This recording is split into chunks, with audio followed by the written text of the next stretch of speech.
Hey everyone, my name is Wedge and welcome to the Manasaur's Tournament Report. No Grand Prix this past weekend, but Star City was definitely busy, hosting both an Open and their Invitational in Las Vegas. We're going to run down the top 8 decks from both of those events. Remember a few weeks ago when we were saying that Black Devotion had been oddly quiet in the tournament results? Well, those times are no more. Black Devotion was a huge player this weekend, winning both tournaments and taking half the top 8 in the Open. But outside of that, the results were pretty balanced, with aggro and control both making strong showings. Let's break it down. Black Devotion is back with a vengeance, with Max Brown running it to win the Invitational and Timothy Rivera playing it to first place in the Open. There were also Black Devotion decks in 4th, 5th, and 7th in the Open. An interesting trend we saw in the weekend's lists was that Farrakhan's Cure is showing up in the main deck. We've seen it once or twice before, but this weekend, 3 of the 5 top 8 Devotion decks had Cure in their 60. Those same decks cut down the other removal variations that used to be characteristic of Black Devotion. Instead, they went all in with playsets of Devour Flesh and Hero's Downfall. While slower than Ultimate Price or Doomblade, there's no denying the added versatility it provides. Blue Devotion is still hanging in there. While it only had 2 decks in top 8s this weekend, one of those was Gregory Hatch's second place Invitational deck. This deck went with main deck Domestications and cut a Jace and a land to run extra rapid hybridization. The other Blue-White Devotion we saw make a top 8 this weekend was an 8th at the Open, which stuck to a more typical strategy of Cyclonic Rift and only 1 hybridization. Blue-White control variants were out in force this weekend. In particular, Stephen Phillips ran a blue-white-red control deck to take second in the Open. However, red was pretty much in the deck for 2 reasons, Temple of Triumph and Counterflux.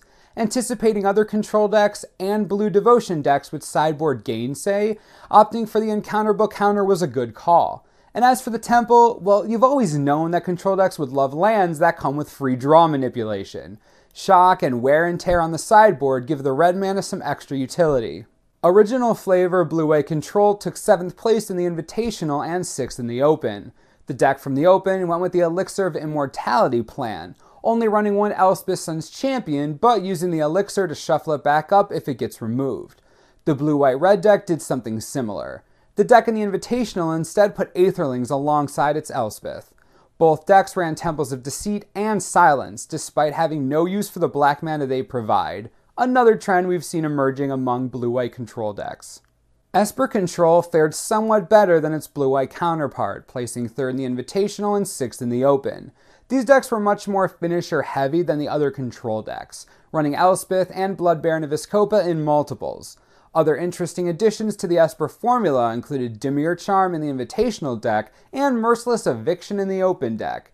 Dimir Charm is interesting as it can serve a similar purpose to Last Breath with a little extra flexibility. Merciless Eviction, on the other hand, is just a 5th Supreme Verdict. A little more expensive, but an extra board sweep is an extra board sweep. Green-White Aggro is back, taking 4th at the Invitational after an extended absence of its own. It's no secret that the deck was tuned to face a board full of Blue Devotion, with playsets of Mistcutter Hydra and Skylasher in the main deck. Beyond that, it just tries to beat its foes into submission. A playset of Advent of the Worm and 3 Boon Satyr help with that.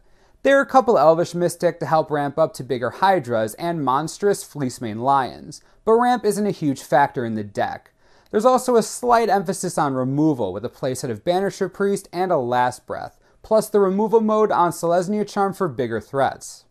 3rd place in the Open went to White-Red Aggro, doing something that few such decks have tried. This deck fits Boros Charm, Brave the Elements, and Spear of Heliod into the same main deck. Other than that, this is basically the deck we've gotten used to, with Banisher Priest, Imposing Sovereign, Soldier of the Pantheon, and the rest of the White Weenie crew.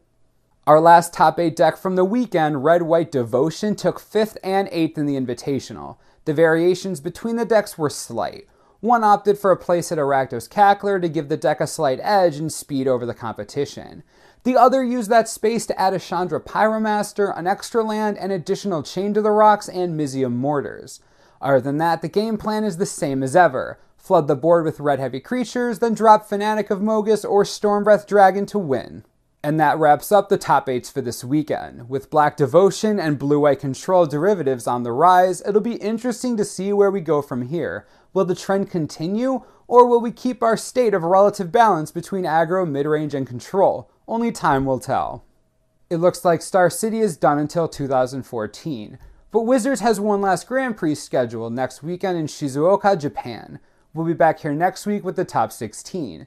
As always, subscribe below for the latest and most reliable Magic the Gathering information you could ever need. This is the Mana Source, I'm Wedge, thanks for watching and we'll see you next time.